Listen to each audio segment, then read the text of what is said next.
Hello my dear friends and welcome to StudyIQ. I am Joy and today in this lecture we will discuss about issues with teachers quota in universities. Coming to the current affairs part, the Supreme Court has recently dismissed a special leave petition filed by the HRD Ministry against a 2017 order of the Allahabad High Court. So, in this regard, we will see what are the issues with teachers' quota in universities. But before we move on to the topic, I would like to explain a few basic terms to you. First one, UGC. UGC is Union Grants Commission. So, briefly about UGC, it is a statutory body. That means it is set up by a statute or a law that is passed by the Parliament. So, UGC is a statutory body set up by the Union government under the UGC Act of 1956. Now, the main function of UGC is the coordination, determination and maintenance of standards of higher education. So, it has to maintain standards in higher education by coordinating, determining and maintaining standards in higher education in the country. And UGC is headquartered at Delhi and it also has 6 regional centers. So, if we look at the evolution of UGC, it is modeled after the University Grants Committee of United Kingdom. So, in UK, the UGC or the University Grants Committee is an advisory committee of the British government on grants or funding to the British universities. So, in UK, UGC gives proposals or recommendation to the government with regard to disbursement of funds to British universities. So, we have adopted the same model in India and created UGC by an act of the Parliament, that is the UGC Act of 1956, thereby giving a statutory status to UGC. So, this is briefly about UGC and now let us see what is the issue with teachers quota in universities. But remember, UGC, various facts about UGC are all important for your UPSC preliminary examination, and UGC had been in the news in the last 1 year several times. So there are chances that in the 2019 UPSC preliminary civil services examination they can ask you about UGC by giving certain statements and you have to pick up the right statement.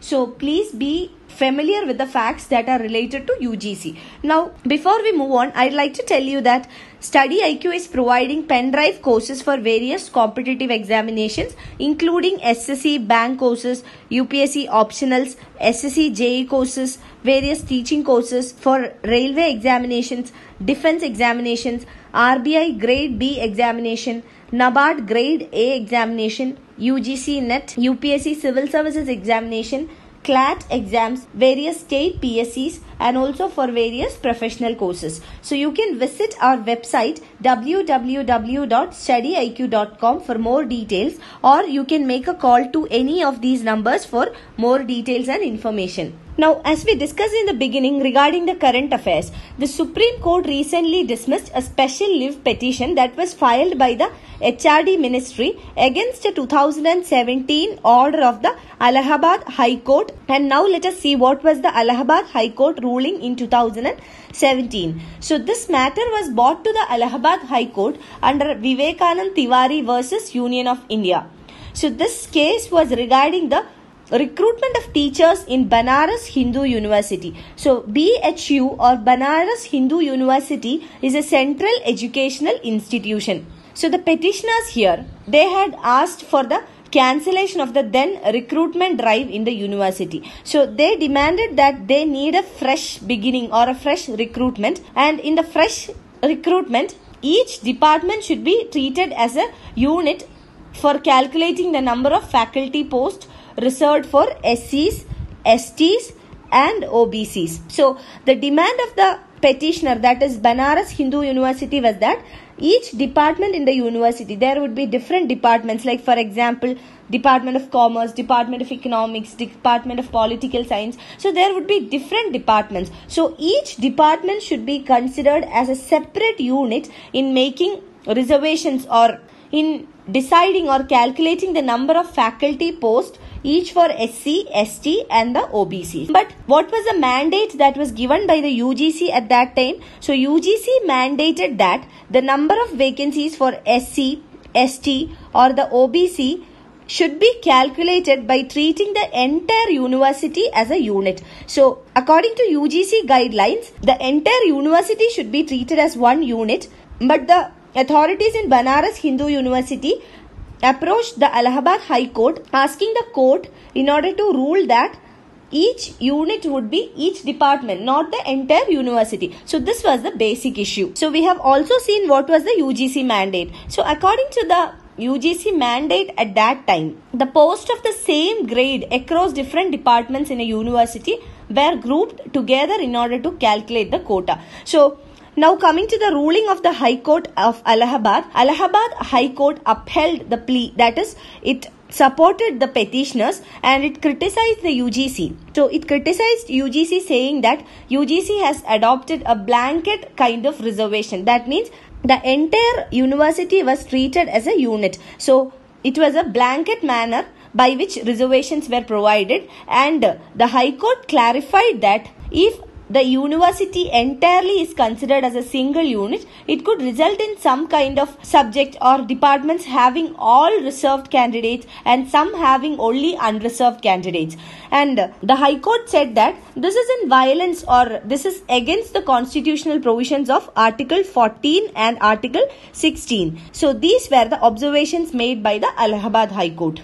Now let us understand how did the UGC change its formula after the verdict of Allahabad High Court. So the ruling of Allahabad High Court was upheld by the Supreme Court also in the month of June 2017. So after the Supreme Court ruling or Supreme Court's decision on this, the UGC, that is Union Grants Commission, recommended to the HRD Ministry, that is Human Resource Development Ministry, that High Court's verdict should be applied to all universities. So according to the High Court verdict, now HRD has to consider every department in a university as a single unit. So UGC recommended this to the HRD Ministry, and following this there was a widespread controversy following the order of the UGC. So after that, the HRD Ministry moved a special leave petition before the Supreme Court last year, and under the special leave petition, the HRD Ministry had challenged the Allahabad High Court order.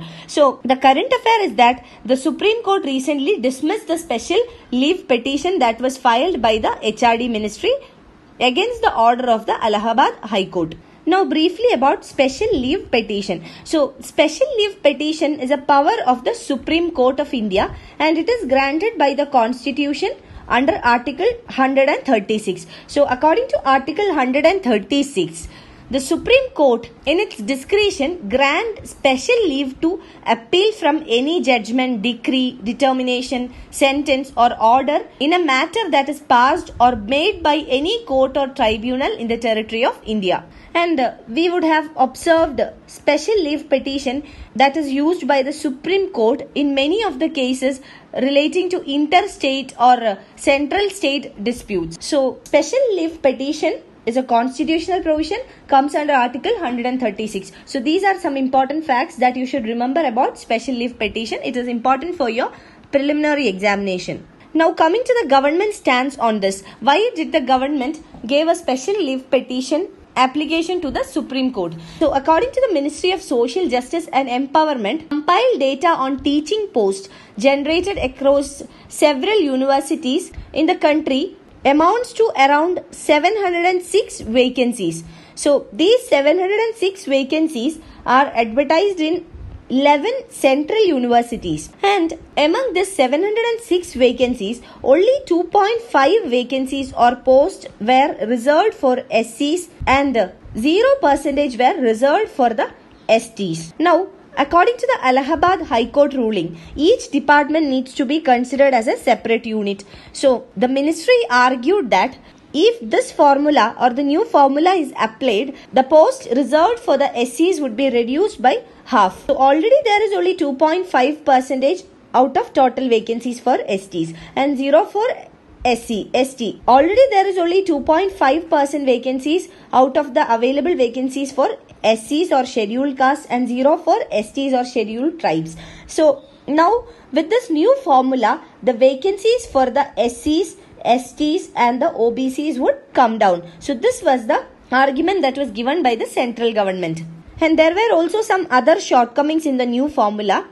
The first one, the reservation that is based on department as a unit instead of university as a unit means that the number of reserved posts will be determined separately for each department. So suppose, let us take a department of statistics. Suppose this department has only one professor, and with this one professor there is no scope for reservation, and this will drastically reduce the number of SC, ST and OBC teachers in higher education. So in the old formula, the post of professors across different departments were clubbed together, and there were a better chance of positions being set aside for SCs, STs and the OBCs. And this reservation is implemented on the basis of rotation. So in order to ensure proportional representation among the teachers in higher education, this will take so many years. So these are some of the shortcomings of the new formula, and the government had appealed to the Supreme Court, and the Supreme Court has recently dismissed the special leave petition that was filed by the HRD Ministry. You can find the PDF of this lecture on my Facebook page, and for any queries regarding your UPSC preparations, you can get in touch with me on my Facebook page, or you can email me at joyce.studyiq@gmail.com. Thank you.